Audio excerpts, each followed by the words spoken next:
자리에 편히 앉아 주시기 바랍니다. 먼저 우리 하나님 말씀 같이 찾겠습니다. 하나님 말씀 요한복음 12장 말씀을 찾겠습니다. 요한복음 12장 1절에서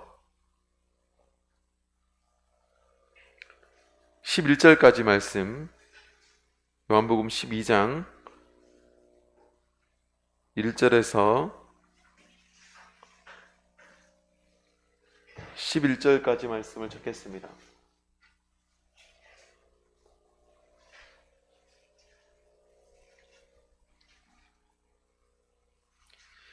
요한복음 12장 1절에서 11절 말씀, 저와 성도님들 천천히 같이 읽겠습니다. 시작. 유월절 엿새 전에 예수께서 베다니에 이르시니 이곳은 예수께서 죽은 자 가운데서 살리신 나사로에 있는 곳이라. 거기서 예수를 위하여 잔치할세 마르다는 이를 보고 나사로는 예수와 함께 앉은 자 중에 있더라. 마리아는 지극히 비싼 향유 곧 순전한 나드 한 근을 가져다가 예수의 발에 붓고 자기 머리털로 그의 발을 씻으니 향유 냄새가 집에 가득하더라.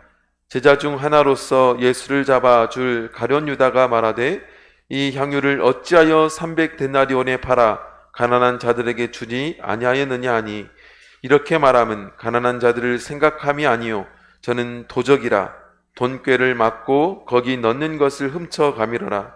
예수께서 가라사대 저를 가만두어 나의 장사할 날을 위하여 일을 두게 하라. 가난한 자들은 항상 너희와 함께 있거니와 나는 항상 있지 아니하리라 하시니라. 유대인의 큰 무리가 예수께서 여기 계신 줄 알고 오니 이는 예수만 위함이 아니요 죽은 자 가운데서 살리신 나사로도 보려 함이러라.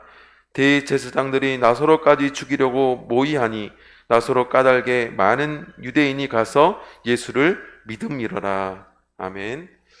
오늘 여기 있는 내용을 근거로 해서 향기 가득한 집이란 제목 가지고 하나님 말씀 증거하겠습니다.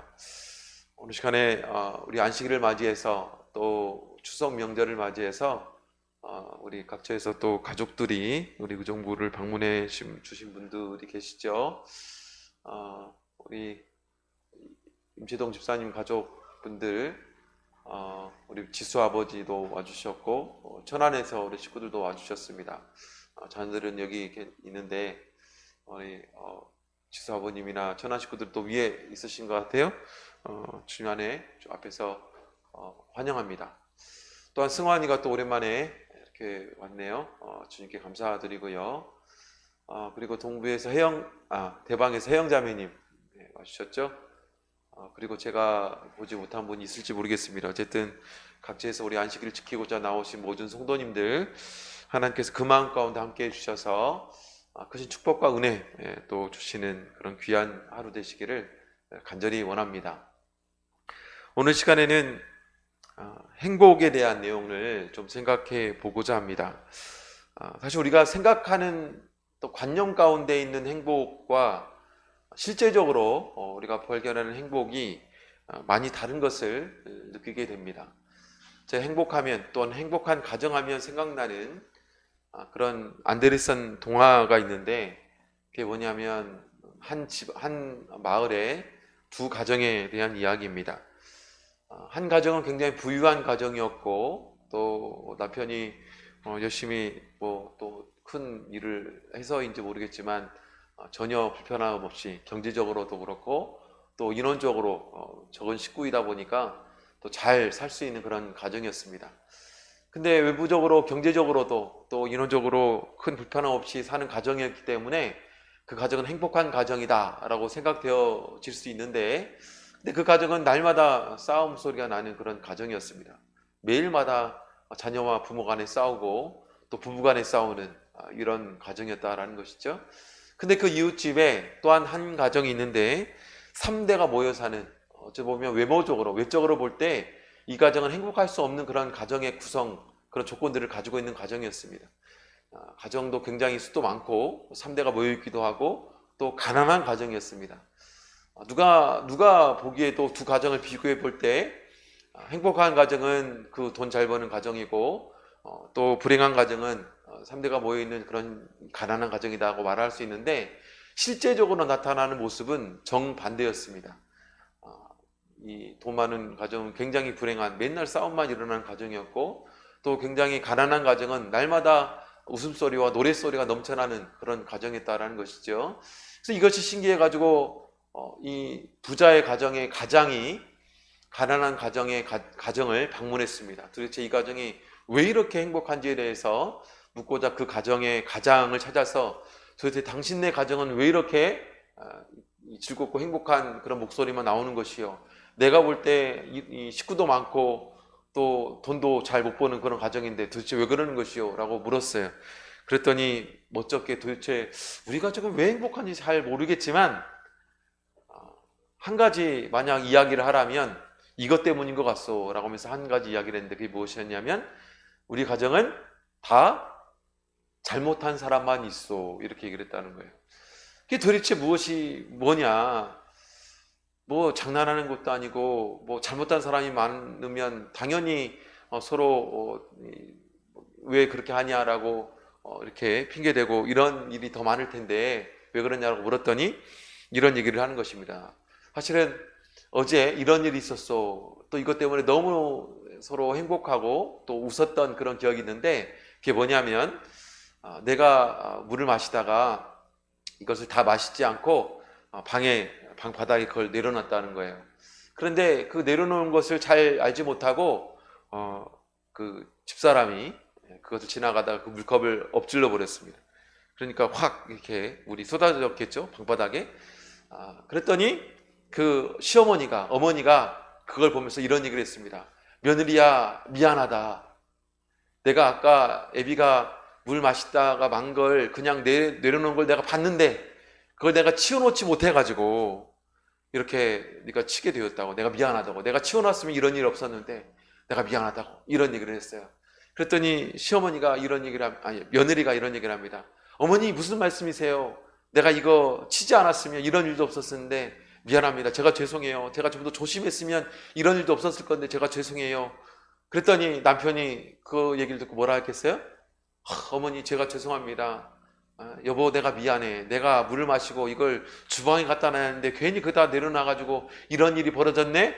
라고 서로 미안하다가 그 얼굴 보면서 웃었다는 거예요. 근데 똑같은 일이 어떤 집에서는 어떤 일로 벌어질까요? 이게 불행의 이유로 벌어질 겁니다. 서로 싸움의 거리가 될 거예요.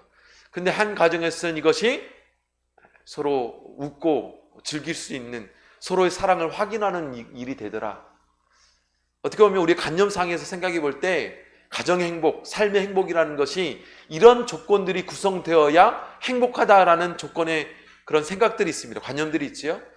근데 실제적으로 보면 그렇지 않은 일들이 굉장히 많습니다. 별것 아닌 것 가지고 행복할 수 있고 즐거워할 수 있고, 또 우리 가정이 정말로 사랑이 넘치는 가정이라는 것을 확인할 수 있는 것들이 있다라는 것입니다. 그런 의미로 생각해 볼 때 우리 가정은 행복한 가정인가? 우리 가정이 만약 불행한 가정이라면 도대체 왜 우리 가정은 불행한가? 우리 가정이 행복한 가정이라면 도대체 우리 가정은 왜 행복한가? 이것에 대해서 우리는 생각해 봐야 됩니다. 분명한 것은 우리의 행복과 불행을 결정하는 것은 세상 사람들이 말하는 그런 가치 기준에 있는 것은 아닙니다. 돈이 많다고 행복할까요? 그렇지 않습니다. 건강하다고 행복할까요? 그렇지 않습니다. 뭔가 일이 항상 성공한다고 행복할까요? 그렇지 않습니다. 어떤 가정은 실패가 있음에도 불구하고 서로 격려하고 위로하는 가정이 있어요. 어떤 가정은 비록 가난해서 별것 아닌 음식을 나누면서도 그 식탁이 항상 웃음이 넘쳐나는 그런 가정도 있습니다. 비록 한 가정 구성원 안에 건강을 잃어버린 그런 가족 구성원이 있다 할지라도 그분을 위해서 온 가정이 신경 쓰고 그분을 위해서 서로 도와주는 그런 가정이 있습니다. 사실 그 가정이 행복한 가정이죠. 오늘 성경에는 한 행복한 가정의 이야기가 기록이 되어져 있습니다. 그런데 이 가정을 뜯어서 살펴보면 이 가정은 세상에서 말하는 그런 가치 기준, 관념상에서 우리 가정이 이런 것들만 갖춰 놓으면 정말로 행복할 것 같아 라는 그런 관념상에서만 생각한다면 절대로 이 가정은 행복한 가정이 될 수 없습니다. 불행한 가정이에요. 마리아와 마르다 자매가 있고, 그리고 오라버니인 나사로가 함께 사는 그런 가정입니다. 이들은 다 성인이었을 것으로 추측이 됩니다. 결혼했다는 얘기가 기록이 되어져 있지 않아요. 어떤 나사로의 아내나 자녀들, 혹은 마리아나 마르다의 남편이나 자녀들에 대해서 전혀 기록되어 있지 않습니다. 이들이 만약 결혼했다면 따로 가정을 구성해야 되는데 이 가정은 함께 한 가정에서 모여서 살고 있습니다. 부모에 대한 이야기도 기록되어 있지 않습니다. 직업에 대한 얘기도 알 수 없습니다. 부유하게 살고 있다거나 또 어떤 괜찮은 신분을 가지고 있느냐? 그렇지도 않습니다. 그런 것에 대한 기록도 없어요. 그야말로 그냥 하층민에 불과한 그런 추측은 할 수 있죠. 근데 우리 가치관으로 본다면 이 가정은 아까 얘기했던 것처럼 절대로 행복할 수 없습니다. 노총각인 오라버니, 노처녀인 여동생들, 부모도 없이 구아처럼 자라난 이 가정. 어느 가정이든 이 가정은 불행한 가정일 수밖에 없다. 그럼에도 불구하고 이 가정의 이야기를 가만히 오늘 내용을 통해 살펴보면 이 가정의 결론은 뭐냐? 이 가정은 참 행복한 가정이다. 이 가정은 정말 행복한 가정이다. 이 가정이 왜 행복한 가정일까요? 비록 세속적인 그런 조건을 하나로도 가지고 있지는 않지만 그럼에도 불구하고 이 가정이 불행하지 않은 이유, 이 가정이 행복한 이유는 무엇일까? 이 가정은 바로 예수님의 사랑을 받는 가정이었습니다. 예수님이 사랑하는 가정. 예수님이 이 가정을 매우 사랑하셨습니다.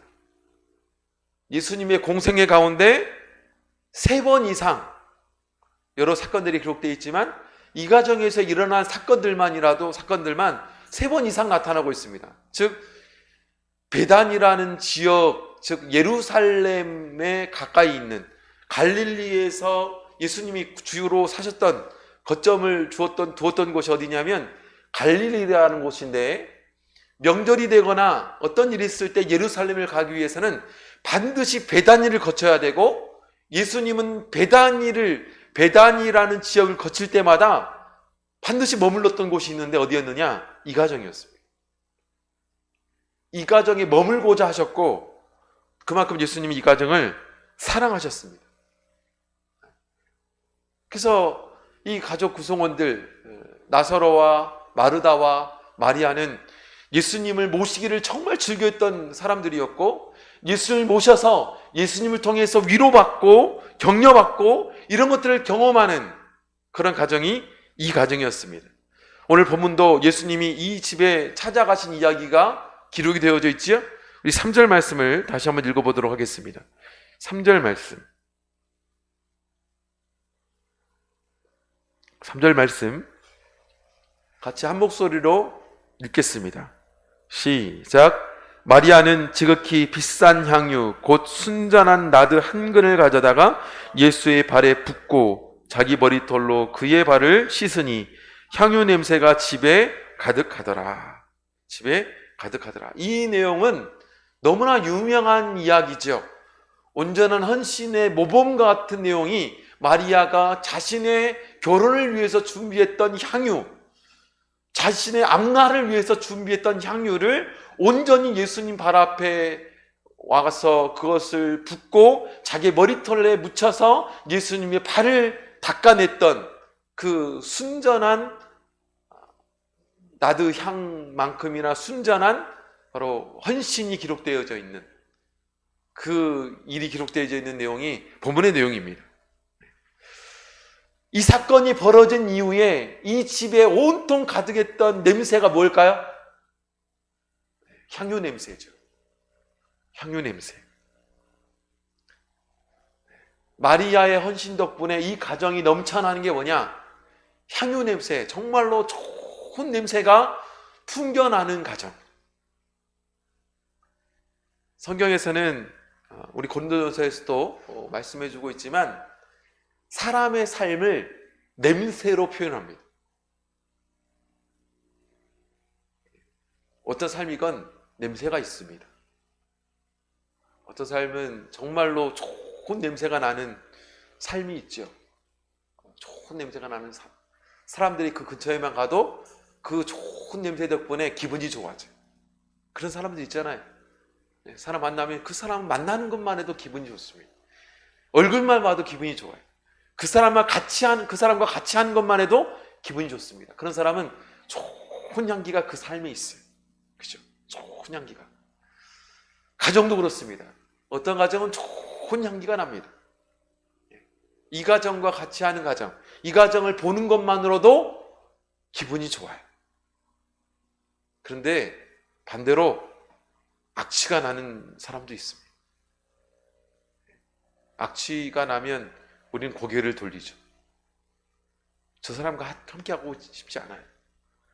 저 사람과 말하고 싶지 않아요. 저 가정과 같이 하고 싶지 않아요. 사실은 우리가 그런 가정과 그런 삶이 되면 안 됩니다. 좋은 냄새가 나는 사람이 되어야 돼요. 특히나 그리스도인들은 좋은 냄새를 좀 풍기는 삶이 되어야 됩니다.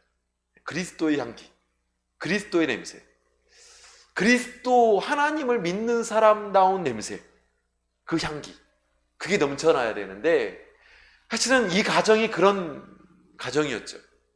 향유 냄새가 가득한 집, 베단이라는 지역에 바로 이 가정만 생각하면 정말 기분이 좋아지고 미소가 지어지고, 비록 그 가정의 조건이 언제 부모를 잃었는지 모르겠지만 남매들끼리 살면서도 서로 사랑하면서 또 예수님을 향한 믿음이 극도에 달해서 항상 이 가정의 행복과 기쁨이 넘쳐나는 가정. 이웃들은 이 가정을 보면서도 기쁠 수밖에 없습니다. 즐거울 수밖에 없어요. 단순히 이 나드향만 나서가 아니라 그 가정 자체가 사실은 나드향에 합당한 좋은 향기가 나는 가정. 우리 가정이 그래야 됩니다. 우리 가정이 그래야 돼요. 좋은 냄새가 나가지고 좀 가까이 하고 싶어서 안달나는 그런 가정. 교회도 그래야 됩니다. 가까이 하고 싶은 교회, 가까이 하고 싶은 가정, 가까이 하고 싶은 이 삶이 되어야 돼요. 그렇죠. 어찌 보면 이 가정은 불행해야 되는데 그럼에도 불구하고 오히려 가장 행복한 가정이 될 수 있었던 비밀이 뭐냐? 우리 가정이 모이는 이 명절에 이걸 다시 한번 좀 생각해 보았으면 좋겠습니다. 그래서 우리 가정이 좀 행복한 가정으로, 도대체 이 가정에는 어떤 좋은 냄새가 넘쳐났을까요? 단순히 나드향유의 냄새만이 가득한 것이 아니라 어떤 이 사람들의 향들이 있었을까? 첫째는 바로 나사로의 간증의 향이 넘쳐났습니다. 나사로의 간증. 간증이 뭡니까? 간증은 자신의 신앙적 경험, 체험을 고백하는 거죠. 이것이 정말로 중요합니다. 이것을 증인이라고 말합니다. 예수님은 이걸 증인은 어떤 특별한 사람에게만 주어진 것이 아닙니다. 사실은 증인은 모든 믿는 자에게 주어진 사명과 같은 것입니다. 왜냐하면 모든 그리스도인들은 간증이 합당한 경험을 한 사람들이기 때문에 그렇습니다. 어떤 경험인가요? 우리는 거듭난 경험이 있는 사람들이에요. 새로 태어난 경험들. 이게 뭐 중요해요? 물과 성령으로 거듭난 것, 이게 뭐가 특별합니까? 라고 말할 수도 있습니다. 그런데 세상 사람들 입장에서도요, 새롭게 내가 태어났어 라는 말을 할 만한 경험은 특별하게 여깁니다. 특별하게 여겨요. 그렇지 않습니까? 나는 새롭게 태어났어. 어떤 큰 사고를 만나가지고 구사일생으로 다시 생명을 얻었어요. 어떤 큰 병을 얻었다가 다시 나음을 통해서 내가 새로운 인생이 부여됐어요. 그럼 나는 다시 태어났어. 나는 다시 태어났으니까 새로운 삶을 살 거야. 그 인생에서 그 간증은 엄청난 파급력이 있습니다. 내가 이런 사고를 만났었는데, 내가 이런 병을 만났었는데, 내가 이것을 고침받고 새롭게 시작이 되었어. 그렇지 않습니까? 이게 거듭남이잖아요. 세상 사람들은 그렇게 말합니다. 그런데 진정한 거듭남이 어디 있습니까? 그리스도 안에 있습니다.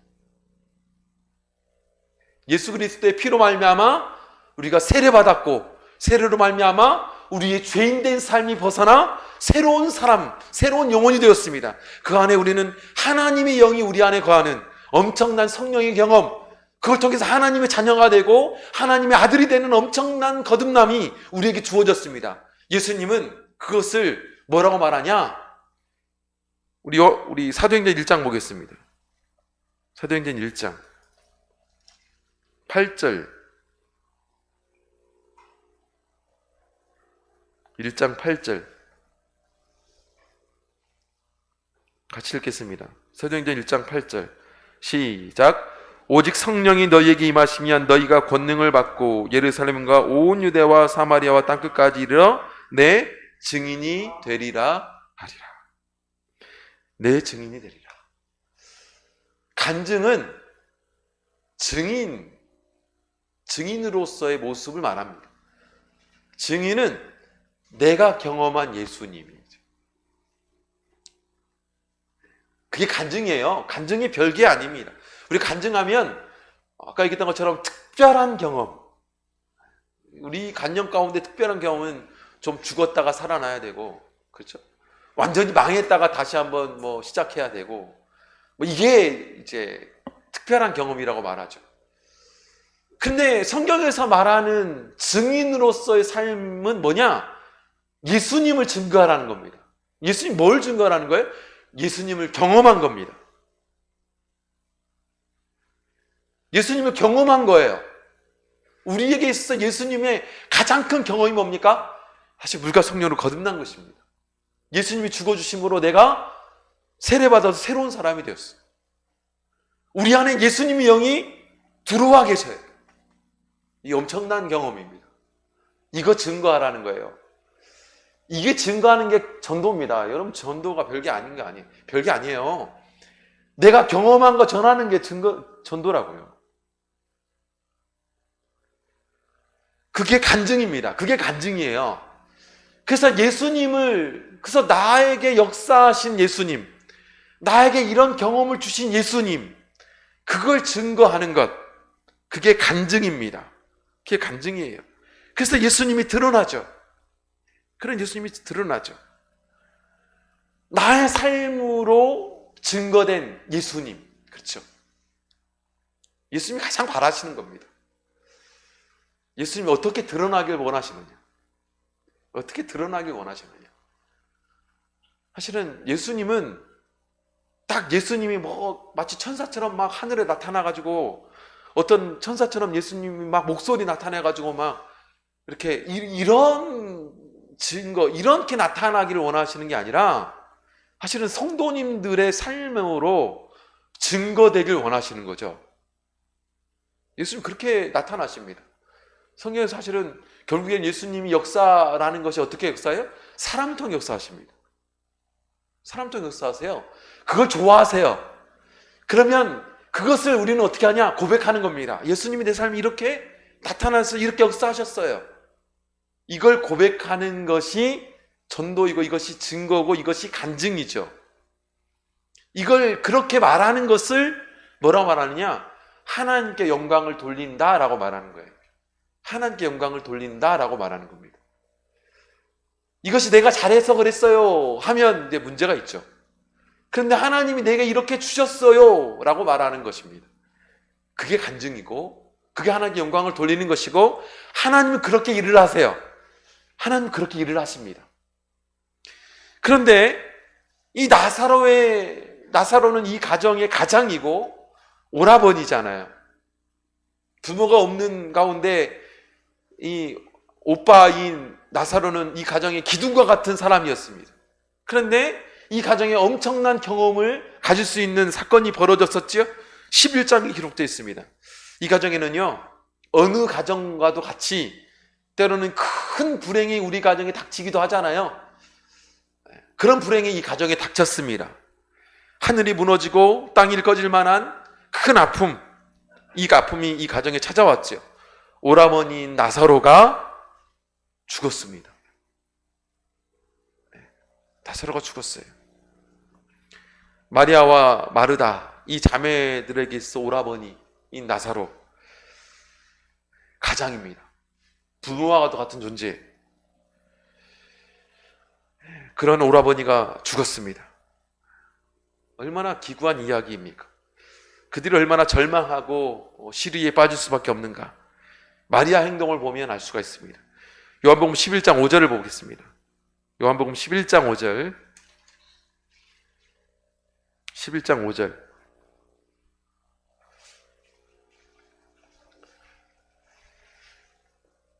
같이 읽겠습니다. 요한복음 11장 5절 시작. 예수께서 본래 마르다와 그 동생과 나사로를 사랑하시더니.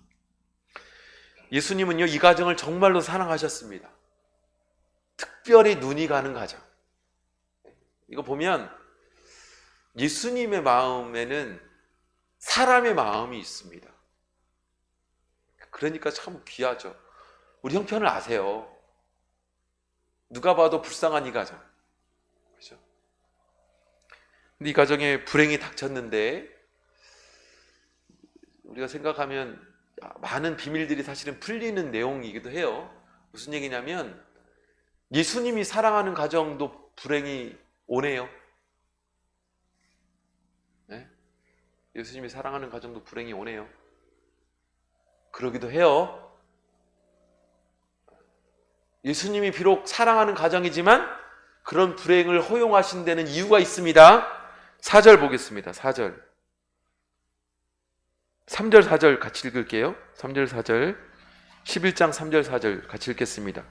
시작. 이에 그 누이들이 예수께 사람을 보내어 가로되 주여 보시옵소서 사랑하시는 자가 병들었나이다 하니 예수께서 들으시고 가라사대 이 병은 죽을 병이 아니라 하나님의 영광을 위함이요 하나님의 아들로 이를 인하여 영광을 얻게 하려 함이라 하시더라. 무슨 얘기입니까? 이유가 있다는 얘기예요. 쉽게 말하면 내가 정말 특별히 이 가정을 사랑하지만 이 병을, 죽을 수밖에 없는 이 병을 허락하신 이유가 있다는 거예요. 사실 불행에는 다 이유가 있습니다. 어쨌든 이게 사실은 우리 사람으로서의 궁금증이죠. 그런데 사실은 이 내용을 좀 풀릴 수 있는 내용이기도 한데, 어쨌든 마리아라는 사람은 예수님이 특별히 우리 가정을 얼마나 사랑하는지를 알고 있습니다. 그런데 어쨌든 예수님이 오지 않으셔가지고 나사로가 살았습니까? 죽었습니까? 죽었습니다. 그래서 나중에 예수님께서 나사로가 죽고 난 다음에 이 나사로의 집에 오게 되지요. 그러면 사랑하는 예수님이 오시면 어떻게 됩니까?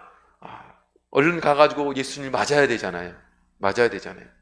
그래서 이 소식을 듣고 마르다는 어떻게 하냐? 20절 보겠습니다. 11장 20절 같이 읽겠습니다. 11장 20절 시작. 마르다는 예수 오신다는 말을 듣고 곧 나가 맞되 마리아는 집에 앉았더라. 마리아는 예수님 오신다는 말을 듣고 얼른 가가지고 예수님을 맞았어요. 당연하죠. 사랑하는 예수님이니까. 근데 마리아는 어떻습니까? 그냥 집에 앉아 있습니다. 물론 뭐 추측이죠. 그런데 마리아 입장에서는 실망스럽지요. 그리고 하늘이 무너지는 상황입니다. 우리의 가장, 우리의 기둥과 같은 오빠가 죽었습니다. 이제 어떻게 해야 돼요? 그런데 예수님이 오셔가지고 이 가정에 무엇을 줬습니까? 죽었던 나사로를 어떻게 하셨어요? 살리셨습니다. 물론 이걸 다 볼 수는 없으니까요. 살리셨어요. 불쌍하게 죽은 오빠를 우리 예수님께서 은혜로 살려주셨다. 그들의 불행은 순식간에 사라지죠. 이후부터 그들은 이 기적 사건만 생각하면 견딜 수 없도록 감사가 넘치는 것입니다. 여기 이 사건만 생각하면 이게 간증이죠.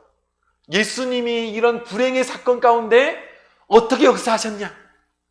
이 간증만 생각하면, 이 예수님의 역사만 생각하면, 이 예수님의 보살피심만 생각하면 어떤 일도 굽어갈 수 있어요. 이런 경우 있잖아요. 그렇죠? 죽은 나사로가 다시 살아난 사건만 생각하면, 이 간증만 생각하면 견딜 수 없는 감동, 견딜 수 없는 감사, 견딜 수 없는 기쁨이 넘쳐나요. 네? 어떤 고난이 닥쳐와도 이 순간에 이 간증만 생각하면 예수님이 우리 가정을 얼마나 사랑하셨었는가, 얼마나 은혜를 베풀어 주셨는가, 얼마나 우리 가정을 사랑하시는가, 이거를 알게 되고 깨닫게 되고 이것에 기쁨이 넘치죠. 이 간증이 그들 가정을 향유 가득하고 행복을 넘치는 가정이 되게 해주셨다. 그래서 그들은 어떻게 했어요? 잔치를 열었습니다. 이게 너무 좋아서, 너무 감사해서, 그래서 간증이 넘치는, 간증을 통해 역사하시는 하나님께 그 간증을 기억하고 감사를 기억하는 사람들은 행복합니다. 그래서 불행과 행복의 차이는 한 끗 차이 같아요. 뭐냐? 하나님이 우리 가정에 어떻게 역사하셨는가에 대한 감사를 생각하는 사람들은 항상 행복합니다. 그런데 반대로 하나님은 우리 가정에 왜 이걸 안 주셨는가 라는 것만 찾아다니는 사람들은 불행합니다.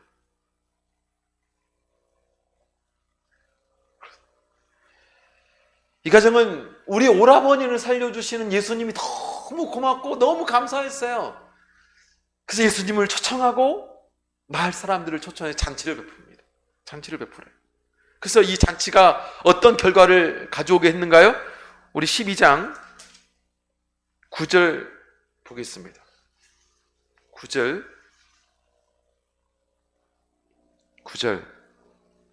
같이 읽겠습니다. 시작. 유대인의 큰 무리가 예수께서 여기 계신 줄을 알고 오니 이는 예수만 위함이 아니요 죽은 자 가운데서 살리신 나사로도 보려 함이로라. 11절까지 보면 11절 보겠습니다. 11절 시작. 나사로 까닭에 많은 유대인이 가서 예수를 믿음이로라. 우리가 전도하는 방식입니다. 사실은 예수님을 통해서, 예수님으로 인한 간증이 넘치는 가정은 이게 마을 사람들로부터 귀감이 됩니다. 이것이 예수님을 알지 못했던 사람들이 우리가 경험한 예수님으로 인해서 예수님을 믿는 기회가 돼요. 엄청나지 않아요? 네. 바로 죽은 나사로가 다시 살았다는 이야기를 듣고 마을 사람들이 이 집에 와가지고 그 나사로의 산 것을 보게 되고 이 나사로가 살 수 있도록 역사하시는 그 예수님을 봅니다. 그리고 예수님 믿게 되죠. 우리 가정에 간증이 있습니까? 얼마만큼 우리는 예수님을 통해서 은혜 받고 예수님의 사랑을 받고 예수님의 보살핌을 받았던 그 간증을 회자하고 그걸 감사하고 그걸 나누고 그런 삶을 살아가는지 우리는 생각해 봐야 됩니다. 분명한 게 뭔지 아십니까? 사실 간증이 넘쳐나는 가정은 행복합니다. 간증이 넘쳐나는 가정은 행복해요. 이 가정엔 나사로의 간증이 있었어요. 두 번째, 이 가정에 또 뭐가 있었을까요? 바로 마르다의 봉사의 향기가 있었습니다. 봉사가 뭐냐? 국가나 사회 또는 남을 위해서 헌신적으로 일하는 것을 봉사, 그렇게 얘기를 하죠. 이걸 잘 생각해봐요. 봉사는 자기 자신을 위해서 일하는 걸 봉사라고 말하지 않습니다. 봉사는 남을 위해서 일하는 것이 봉사죠. 오직 다른 사람을 위해서 헌신할 때만이 봉사다라고 말하는 겁니다. 그래서 봉사가 아름다운 거예요. 이거 자주 사실은 말씀드리는 내용들이죠. 우리가 교회에서 하는 이런 그 봉사도 생각해 봐야 됩니다. 나를 위한 봉사는 봉사가 아니에요. 남을 위한 봉사여야 됩니다. 내 마음속 깊이도. 그렇죠? 그래서 봉사가 아름다운 거다. 나사로의 집에 봉사하는 사람이 있었어요. 나사로의 가족들이 잔치를 열었는데 이 잔치에서 봉사를 담당한 주역 누구냐? 마르다입니다. 마르다. 2절에 보면 마르다가 기록되어 있죠. 성경에서 보면 마리아와 마르다 자매 이야기가 기록되어 있습니다. 항상 일어서서 열심히 분주히 일하는 사람 누구예요? 마르다. 그런데 앉아서 열심히 듣는 사람 누구예요? 마리아. 그게 마리아와 마르다입니다. 우리 누가복음 10장 38절을 보면 다르지 않게 기록되어 있는 내용이 있는데요. 누가복음 10장 38절 제가 읽겠습니다. 저희가 길을 갈 때에 예수께서 한 촌에 들어가심에 마르다라 이름하는 한 여자가 자기 집으로 영접하더라. 마르다가 정말 즐겨하는 게 뭐냐면 예수님을 모셔가지고 잔치를 베푸는 겁니다. 예수님을 영접하는 거예요. 바로 예수님을 모셔가지고 예수님을 대접하는 걸 정말로 즐겨했던 사람. 왜 이런 사람들 있잖아요. 성도들, 믿음의 사람들 막 모셔가지고 접대해주고 이런 거 좋아하는 사람들이 있습니다. 집에서 막 음식 만들어가지고 나눠주는 거 좋아하는 사람들. 그래서 내가 만든 음식을 먹어주는 것만으로도 확 좋아하고 막 그런 분들 있죠. 봉사정신을 추천한 사람들. 남의 기쁨이 곧 나의 기쁨, 막 이런 어떤 그런 마음을 가지신 분들 있잖아요. 근데 이 마르다는 예수님을 대접하는 걸 정말로 좋아했습니다. 그래서 없는 일도 만들어가지고 막 지나가던 것 예수님도 막 우리 집 좀 와주세요 라고 막 끌어가지고 예수님 대접했던 사람. 이게 마르다죠. 근데 이에 반해서 39절 누가복음 10장 39절에 보면 마리아를 이렇게 말합니다. 그에게 마리아라 하는 동생이 있어 주의 발 아래 앉아 그의 말씀을 듣더니. 마르다는 항상 바쁘고 움직이고 봉사하는데 마리아는 항상 앉아있는 것. 그게 그렇게 기록되어 있죠. 예수께서 나사로의 집을 찾아오셨을 때 마리아도 여전히 집 안에 앉아 있었다. 성경을 보면 마리아는 항상 앉아 있습니다. 우리가 이렇게 일을 하면 내가 열심히 땀을 흘리고 일을 해요. 일할 거리가 보입니다. 그런데 옆에 앉아 있는 사람이 있으면 어떻습니까, 여러분? 일하는 입장에서 어떤 마음이 드세요? 기분 나쁘시죠? 사실은 예수님을 모신 이 상황에서도 어떤 일이 벌어졌냐? 사실은 이 가정이 불행할 수 있는 일이 벌어졌어요. 예수님 모셔가지고 마르다는 열심히 일을 합니다. 근데 마르다는 일을 하지 않죠. 그래서 예수님이 결국에 누가복음 10장 41절, 42절에 보면 어떻게 하세요? 마르다의 요청, 저로 일하게 해달라고 요청했을 때 마르다에게 예수님께서 이렇게 말씀하십니다. 너는 너무 많은 일로 네 마음이 분주하고 생각이 부산하니까 좀 말씀도 즐기지 못하고 봉사도 제대로 하지 못하고 그런다. 그러면서 마르다는 이렇게 한마디로 경계하게 하고 마리아는 칭찬하죠. 좋은 선택했다. 한마디로 마르다는 핀잔 드는 거잖아요. 그러면 어떻게 돼요? 우리는 이런 얘기를 하죠. 목사님, 저 사람은 저렇게 일을 안 하는데 왜 이렇게 저렇게 하십니까? 라고는 했을 때 좀 이렇게 분주히 좀 하지 마세요. 좀 이렇게 말하면 내가 열심히 하려고 했는데 목사님 핀잔을 주셨어. 상처가 되죠. 원망이 되죠. 내가 그러면 어떤 마음이 들어야 돼요? 다시는 일 안 해보자. 이렇게 반응하기 쉽습니다. 근데 마르다는 그런가요? 그렇지 않습니다. 마르다는 그런 핀잔을 들었음에도 불구하고 봉사를 포기하지 않습니다. 이게 진짜 믿음이죠. 이게 진짜 믿음이에요. 마르다는 그럼에도 불구하고 이 가정에 마리아를 원망하는 내용도 기록되어 있지 않습니다. 순수하게 봉사하는 이 마르다. 이 가정이 행복할 수 있는 이유는 뭐냐? 원망하지 않고 열심히 주어진 자기 일을 열심히 하는 이 마르다의 봉사, 이 봉사의 향기가 사실은 이 가정을 행복하게 만드는 거예요. 다 자기 일이 있습니다. 자기 일이 있어요. 그 일을 충실히 행하는 가정에서 사실은 행복이 있어요. 이 가정에 마르다가 그런 일을 하는 거죠. 마르다가 그런 일을 하고 있습니다. 마지막 세 번째로는요, 바로 마리아의 헌신입니다. 나사로의 집에서 봉사의 주역이 마르다라고 한다면 헌신의 주역이 누구냐? 마리아입니다. 마리아는 자기 집에 오신 예수님의 발에 향유를 가득히 붓고 향기를 냈지요.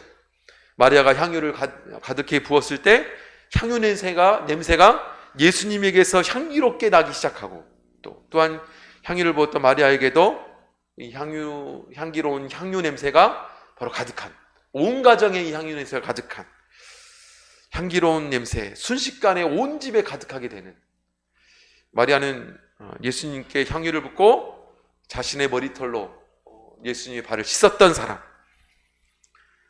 그 이후부터 마리아가 시장에 가면 시장에서, 교회에 가면 교회에서, 오늘날에도 이 마리아의 향유를 부었던 헌신의 향기는 이렇게 강대선상에서도 기념이 되잖아요.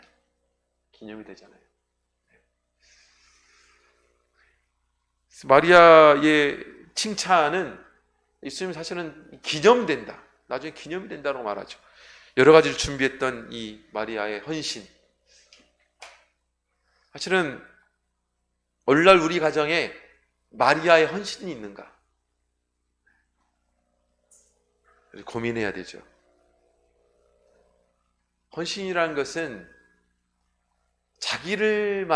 자기만을 위한 욕심이 있으면 절대 할 수 없습니다. 마리아가 깨어 부은 이 향유는 어떤 것이었습니까? 당시에 어떤 처녀건 어떤 여자건 사실은 자기의 결혼을 준비하게 되어 있습니다. 그 여자가 할 수 있는 일이 뭐냐?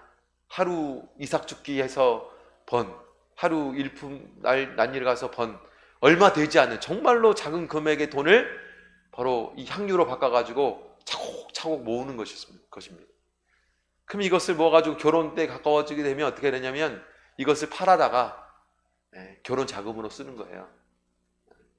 자신의 인생입니다. 사실은. 오늘날에는 좀 맞지 않을 수 있습니다. 오늘날에 이런 기준으로 결혼을 준비하지 않으니까. 당시에는 그런데 굉장히 가부장적이었습니다. 남자 하나 보고 살아요. 불쌍하죠. 안타깝죠. 그래서 내가 향유를 잘 준비하면 그만큼 좀 좋은 사람을 만나는 거죠. 그러니까 자기 미래예요, 미래. 근데 미래를 누구한테 맡기는 겁니까?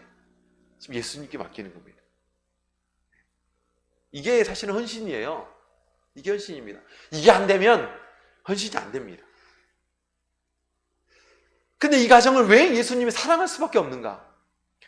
왜 이 가정을 사랑하고 또 사랑하기 때문에 이 가정은 행복한 가정이 될 수밖에 없는가? 사실은 이 가정은 자신의 앞날을 맡기는, 미래를 맡기는 헌신이 이 가정에 있었다는 거예요. 자, 우리의 가정의 미래는 어떨까요? 우리는 열심히 우리 가정의 미래를 위해서 뭘 합니까? 나의 삶의 미래를 위해서 뭘 합니까? 물론 맞습니다. 나의 앞날을 준비하는 것, 그건 지혜에 속한 부분이라고 할 수 있습니다. 지혜를 위해서, 지혜를 발휘해가지고 내 앞날을 열심히 준비해가는 것, 그럴 수 있습니다. 그런데 그 앞날마저 사실은 역사하시는 하나님을 우리가 믿는다라면 우리의 삶의 기준이 어디에 있어야 되는가? 우리의 가치 기준이 어디에 있어야 되는가? 우리의 삶의 앞날의 세계관은 어디에 있어야 되느냐? 우린 뻔하지 않습니까? 하나님께 있어야 돼요. 우리 가정의 미래는 하나님께 있어야 됩니다. 우리 가정의 자녀의 미래는 하나님께 있습니다. 우리 부부의 미래는 하나님께 있어요. 우리 가정의 경제는 하나님께 있습니다. 우리 그걸 믿어야 되죠. 그걸 온전히 믿을 때 무엇을 할 수 있느냐? 헌신을 할 수 있어요. 이 가정에는 헌신의 향기가 넘쳐났습니다. 헌신의 향기가 넘쳐났어요. 그럴 때 이 가정을 행복한 가정이라고 말할 수밖에 없습니다. 다시 한번 말씀드리지만 이 가정이 가진 외적인 요건은 어떨까요? 전혀 행복하지 않습니다. 우리가 생각하는 관념상에 저 가정은 좀 되게 행복하겠다. 그럴 수 있죠. 저게 이제 뭔가 잘 풀리고 뭔가 잘 채워가고 뭔가 가득가득 넘쳐있는 모습이 막 넘쳐나면 부럽습니다. 나도 우리 가정도 저 가정처럼 되었으면 좋겠는데, 우리 가정도 저런 아빠, 저런 아빠의 직장, 저런 아빠의 모습 뭐 이럴 수 있어요. 저런 아내, 저런 자녀들만 있으면 얼마나 행복할까. 그럴 수 있습니다. 우리가 생각하는 행복의 조건, 그것만 보면서 우리 가정은 저것도 없고 이것도 없는데 저 가정은 뭐가 그렇게 복이 타고나가지고 저런 거 다 갖추고 살아갈까. 평생 행복조차도 행복 찾아갈 수 없습니다. 우리 가정에 무엇이 있습니까? 이 가정에 도대체 뭐가 있어서 이 가정은 행복합니까? 믿어야 됩니다. 이미 행복의 파랑새는 우리 집에 있어요. 평생 밖으로 돌아다니면서 그 행복의 파랑새만 쫓아다니지 마시고, 하나님께서 우리에게 허락하신 우리 가정에 왜 내 삶이 행복할 수밖에 없는가? 왜 우리 가정이 행복할 수밖에 없는가? 이걸 이 가정 안에서 찾아보십시오. 그리고 오늘날 모인 우리 가정이 정말로 행복한가? 무엇을 우리가 힘쓰며 살아가야 될 것인가? 우리의 관념이, 우리의 믿음이 어떻게 좀 정해져야 될 것인가? 다시 한번 생각해 볼 수 있는 그런 귀한 안식일, 또한 귀한 명절, 그런 성도님들 되시기를 간절히 원합니다. 같이 기도하겠습니다. 오늘 들으신 말씀 생각하시면서 기도하겠습니다. 나사로의 간증의 향기, 마르다의 봉사의 향기, 마리아의 헌신의 향기, 이 향기들이 가득한 가정, 우리 가정이 된다면 더없이 행복한 가정이 우리 가정일 것입니다. 그런 가정 될 수 있도록, 그런 믿음의 소유가 우리 가정이 될 수 있도록 같이 성령 의지해서 기도하겠습니다.